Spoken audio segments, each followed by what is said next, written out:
In the headlines, price of grains crashes in Adamawa as traders lament naira scarcity.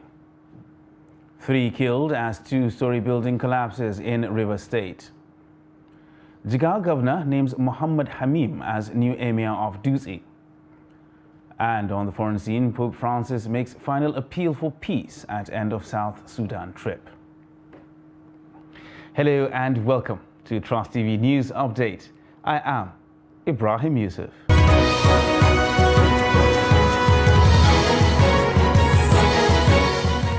Hello and welcome once again. We begin with the Naira redesign policy as prices of grains in Adamawa have gone down owing to scarcity of Naira in the hands of buyers and traders. Now, with this development, weekly markets in the state are wearing empty looks with low turnout of would-be buyers. Silas Lawan visits some weekly markets and files in this report. It is not the usual busy market day for these traders, as most of the market activities are at standstill due to non-availability of cash to transact business. Traders here are just counting losses almost on daily basis. A bag of maize that was sold between 20 and 22,000 naira last 3 weeks is now selling between 17,000 and 14,000 naira or even 12,000 naira depending on the transactions, transfer, cash of old or new currency. While some are not happy with the development, calling quick review of the policy, others say it is a welcome development. When we talk of the cashless policy, actually it affects us much, in the sense that when you go to remote area, when you have no cash, nobody will give you his own goods. So as a result of that, you will just come out with nothing, because they are not accepting transfer. I used to buy rice, soya beans and other grains worth millions of naira before. But with this new policy, I hardly buy goods because of lack of cash. Our business requires cash. We're in serious trouble.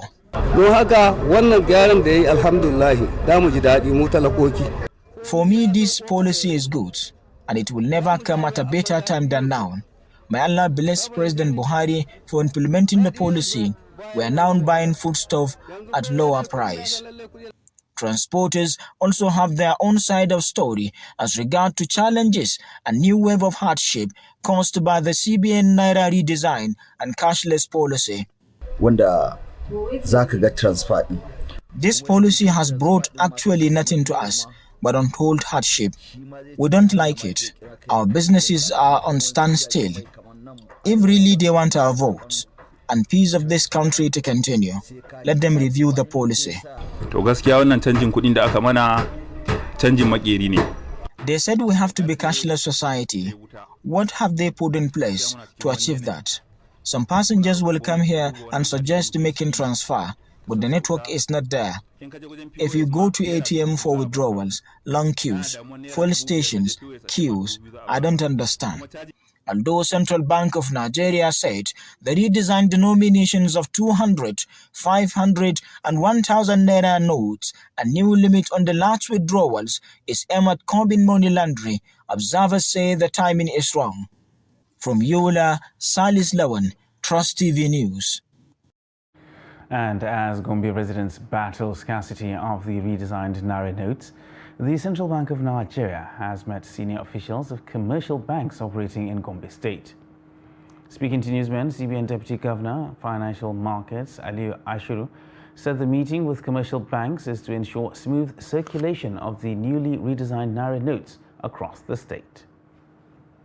If you recall, I think there has been some changes to the guidelines of the implementation of the policy. There is now an OTC transaction, over-the-counter payment of 20,000 naira. So it's these modifications that we have called them, discussed with them, let them understand the process and then how it works. Basically, there is a ratio that we advise them to follow for all the cash that they have collected, a ratio of 40% for payment through their agents, 30% for payment over the counter, and 30% to be loaded onto their ATM machine. We've come here so that we'll give the banks money, at least let them not stay over the weekend without having cash in their ATMs, one. And then secondly, we want them to pay the first customer at 8 a.m. tomorrow, Monday, when they open their businesses. And from a political perspective, presidential candidate of the Labour Party, Mr. Peter Obi, has appealed to banks to expedite action to reduce the pains and discomfort small depositors and the unbanked are currently going through. In a statement issued on Sunday in Abuja by the Labour Party Presidential Campaign Council's media team, Obi threw his weight behind the currency redesign, saying that the exercise has long-term economic benefits. According to Obi, the currency redesign is not peculiar to Nigeria. It is an exercise that comes with some inconveniences and pains, but it has significant long-term economic and social benefits. Obi urged the CBN and banks to expedite action to make the new Naira available to small depositors and the unbanked to reduce the pains Nigerians, particularly those in the rural areas, are going through. President Muhammadu Buhari has condemned what he called the horrific attack on vigilantes at Ergoji Forest in Jibia local government area of Katsina State, where many lives were lost. The bandits had ambushed a convoy of vigilantes in the forest as they went to recover stolen cows, leading to the killings. The president, in a statement issued on Sunday by his spokesman Garba Shehu, paid tribute to all those vigilantes and family members who had been martyred on Sunday. Buhari said the sacrifices of the brave men who were reworking to prevent and punish crimes in their communities will not be forgotten. The Katsina State government had pledged to inaugurate a commission of inquiry to investigate the immediate and remote causes of the killings. The special advisor to Governor Aminu Bello Masari on security matters, Ibrahim Ahmad Katsina, who disclosed this on Friday night while addressing some journalists at his residence in Katsina, said the government will also assist families of the victims. When contacted, the police spokesman in Katsina, SP Gambo Isa, said that some operations were ongoing in the affected areas.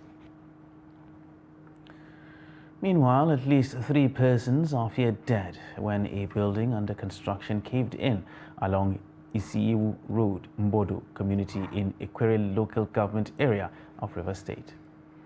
The dead victims were laborers working at the site of the 2-story building when the incident occurred. The incident occurred on Saturday evening, even as some persons sustained injuries and were rushed to a hospital. The public relations officer of the NSCDC Rivers State Command, Olufemi Ayodele, confirmed the incident to our correspondent on Sunday. Ayodele, in a statement, quoted the state commandant of the NSCDC, Michael Oga, who visited the scene, as saying the cause of the incident was due to the use of substandard materials. Oga, who was represented by the head of the Rivers NSCDC Disaster Management Rescue Team, Assistant Commandant Joseph James Ngene, disclosed that preliminary investigations revealed that the rods, pillars and blocks used in construction of the 2-story building were far below required specifications. And now to election matters. With just about 3 weeks to the presidential election, Benue youth are worried that the rising cost of transportation in the country may affect voter turnout. Jimmy Azande, who spoke to some Nigerians in that state, said there's an air of apprehension in some quarters due to fears of disenfranchisement caused by the cost of transportation. The report. The streets in some areas of Makurdi and Benue as a whole are becoming empty even in highly populated areas due to the rising cost of transportation. Both intra and intercity shuttles have become nearly impossible for most residents of Benue State. While some are resorting to walking, others cannot due to health challenges. Today, people tend to actually take advantage of situations, most especially in the business world. Because if you look at, yes, no doubt about the fact that the price of fuel today is high, and at some point, even to get it has become a problem.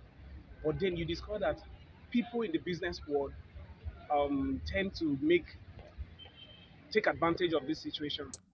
The residents added that if something is not done fast, the hike in transportation would affect the 2023 post negatively. They said, coupled with other challenges, most people cannot afford to travel out to participate in the elections even when they are willing. High cost of price to transport themselves back to their various places, like students from Enugu, Benin, Delta, who are in Benue State cannot afford such amount to travel back to their states for the general election. And as well, students whom are indigenous of Benue State and whom are in other states studying cannot afford such amounts to travel back to the state for the general elections. They urge the authorities to intervene and swiftly too to reduce the hardship on Nigeria. The price of petrol is the cost of the high prices in transportation, and of such, if the government can please bring down the price of petrol. Like right now in some states, petrol is sold at 350 naira per liter, some 600 per liter. If this is not done, I am telling you, the population that would participate in the election will be like, it will be a disgrace. The population will be low. I am pleading with the government officials to please intervene. There has been tales of agony in the past weeks due to the Naira crisis and the fuel hike, which they said have made the situation worse. They are hopeful that the situation does not lead to voter apathy in the coming polls. And electors at Majidadi and Ajiari wards in Bauchi and Darazo local government areas of Bauchi State are confident that their votes will count during the forthcoming 2023 general elections. They made the revelation during the conduct of the mock accreditation exercise held at selected polling units across the 3 senatorial zones of the state. Trust TV's Adamu Imam completes the story. During the mock accreditation exercise, officials of Independent National Electoral Commission were at hand to inspect and monitor the exercise while also confirming the functionality of the bimodal voter accreditation system BVAS. Electorates at the selected voting centers expressed hope that the 2023 general elections will be a different one after being accredited by the system. The process of getting the PVC card is easy, we were told recently, but in no time, everyone has gotten the PVC card. Because they are using more techniques than before. This is what we observe. What we only think of, let government consider it well and train the personnel. That's not everything about the mechanic of the machine. At Ungor Jarmari Kofar Amadou in Darazo, the presiding officer shared some of his experience while using the bimodal system for the accreditation exercise. Yes, we have 2 options of accreditation. You can see it by fingerprints or by capturing the picture of the person. Meanwhile, the National Commissioner, Independent National Electoral Commission (INEC), in charge of Bauchi, Borno, and Yobe, Modibo Abubakar Alkali, called on the electorates, especially the women, to support INEC to deliver on its mandate, coming out en masse to vote during the election proper. If anybody has any challenge, come and contribute his quota as to develop INEC. We are not hiding anything. We have seen how people in Bauchi State came out to demonstrate their support for this accreditation mock exercise. It's a mock accreditation exercise. It's a dress rehearsal for the preparation of February 25th of this February 2023. According to Al-Kali, a visit to the 6 local government areas conducting the mock accreditation revealed that the exercise was excellent and the machines worked optimally. Adam Imam, Trust TV News, Bauchi. And Governor Muhammad Badaru Abubakar has approved the appointment of Muhammad Hamim as the new Emir of Dutse. He succeeds Nuh Muhammad Sudusi, who died in an Abuja hospital last week. Reports say Dutse Emirate Kingmakers had unanimously selected the new Emir among the 3 contenders for the royal seat. A statement from the Emirate Council said the name of the new Emir was forwarded to Jigawa State Council of Chiefs, which also approved the decision of the Kingmakers. but sent names of the other two contenders to the governor for his approval. Subsequently, the governor has approved Muhammad Hamim Nuhu Sanusi as the new Emir of Dutse with effect from Sunday, the 5th of February 2023. Still with us on Trust TV News Update. Still ahead. We take a look at how parents aid exam malpractice. Details of this and more after the break. Stay with us.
Trust TV, documenting the Nigerian story.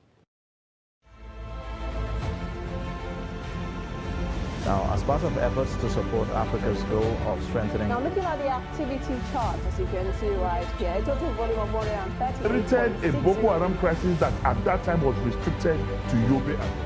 How secure are they? You can see security men with blood. This is the road leading up to the... Or really, if you look at England squad, you are looking at EPL, you are looking at their names. You are not looking at...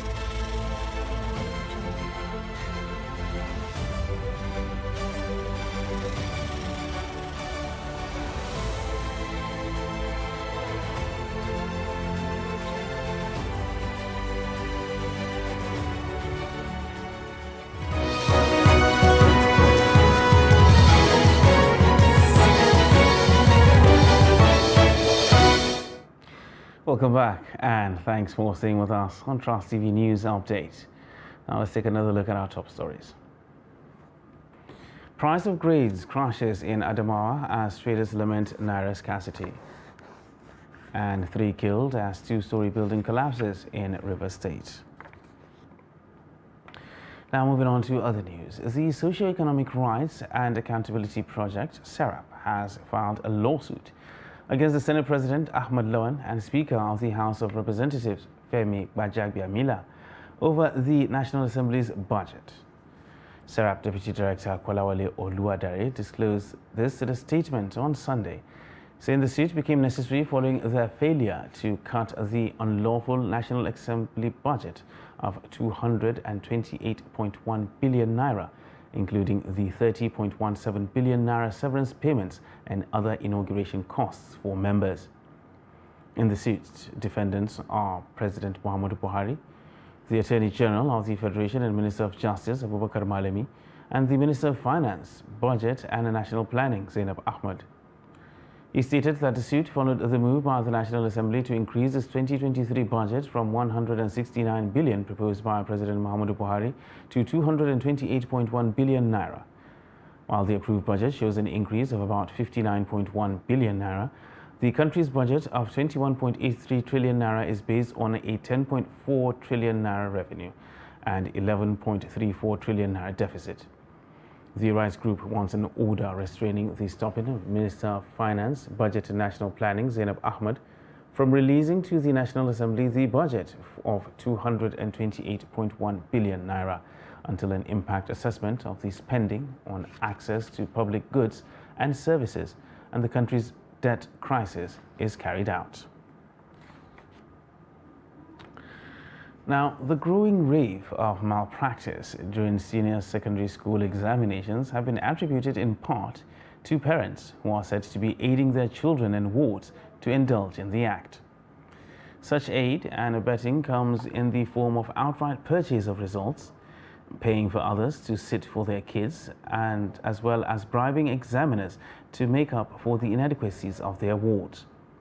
Now, this warranted the creation of an additional examination known as Unified Tertiary Matriculation Exam, while tertiary institutions also set up post-JAM examination to scrutinize their new intakes.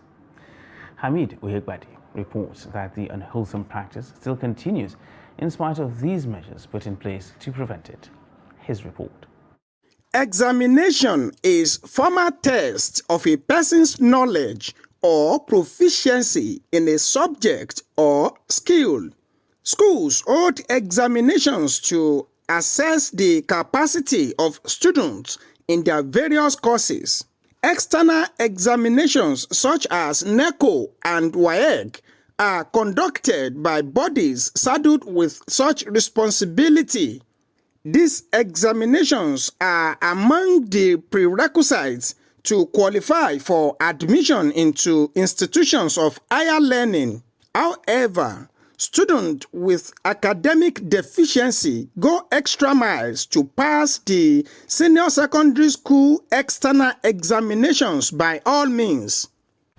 Parents and guardians do pay like 80 to 100,000 before their children or child can have a NECO, WAEC or NAPTEP. So it is highly condemnable, and everything lies in the hand of the government. They were the one in charge of the education, and they should try and do the needful by making sure that we are back to our old system. It's very appalling and unbecoming of this media generation of parents and their wards. This will have evil effect on our academic performance, and I say it's a product of the society over emphasizing paper qualification, and so people are trying to bend rules, cut corners to ensure that their ward come out with unmerited brilliance in quote.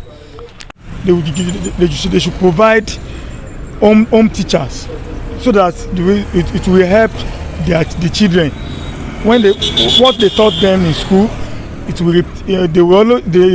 will have another teacher that will teach them in their home, so that it will improve the level of the education of their children. Shortcut exam for the children is not good. I don't do it for my children. I don't do it at all, because I have about 3 undergraduates now. They pass the exam by themselves.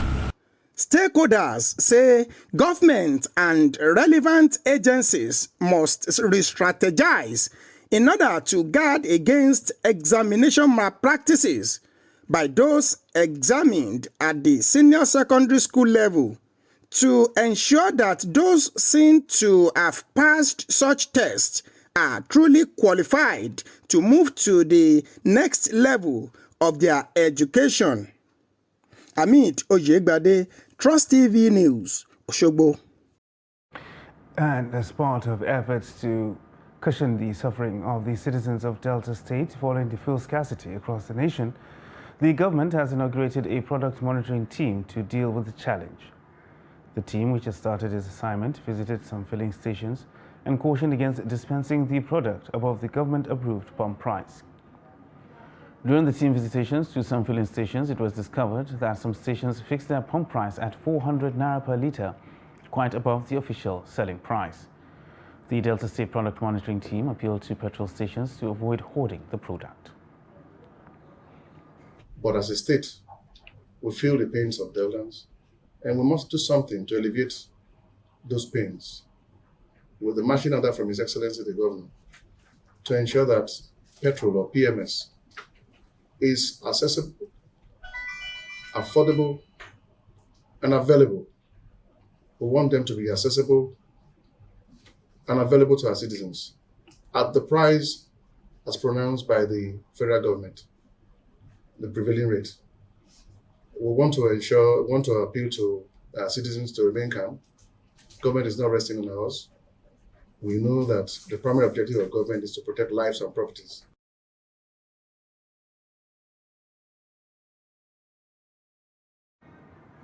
And now for a look at the foreign scene, where Pope Francis has ended a trip to South Sudan with an impassioned plea for peace and forgiveness in the war-torn country. Francis made the appeal on Sunday as he presided over an open-air mass attended by 100,000 people on the grounds of a mausoleum for South Sudan's liberation hero John Garang in the capital, Juba. He urged worshippers, including the country's president and his opponents, to reject the blind fury of violence. Francis also called for an end to tribalism, financial wrongdoing, and the alleged corruption at the root of many of the country's problems, while advising attendees to build good human relationships as a way of curbing the corruption of evil, the disease of division, and the filth of fraudulent business dealings and the plague of injustice. Former Pakistan President Pervez Musharraf has died at a hospital in Dubai after a prolonged illness at the age of 79. Musharraf, a four-star general, ruled Pakistan for nearly a decade after seizing power in a bloodless coup in 1999. The former general was suffering from amyloidosis, a rare disease that causes organ damage. He had long been bedridden and wheelchair-bound. In a brief statement released by the military's media wing, senior military personnel expressed their heartfelt condolences on the demise of the former military ruler. Pakistan Prime Minister Shehbaz Sharif offered his condolences to Musharraf's family on social media. Musharraf's political party, launched in 2010, failed to win any significant seats in the two subsequent general elections. He chose to live in self-imposed exile in the United Arab Emirates after he was charged with treason in 2014. And to sports, Fedor Emelianenko's distinguished 23-year career ended in defeat as Ryan Bader secured his first-round stoppage to retain his heavyweight title at Bellator 290 in Inglewood, California. American Bader dropped Russia's Emelianenko with a right hand before finishing the contest with ground and pound. Emelianenko is regarded by many as the greatest heavyweight of all time. A former champion, he retires with 40 wins from 48 fights. Following the defeat, he was joined in the cage by a host of former opponents and fellow MMA greats, including Randy Couture, Mark Coleman, and Dan Henderson, before laying his gloves on the canvas. And that wraps up Trust TV News Update for this hour. Don't forget, you can subscribe to watch us live on YouTube and follow us across all our social media platforms. I am Ibrahim Yusuf. Thanks for watching.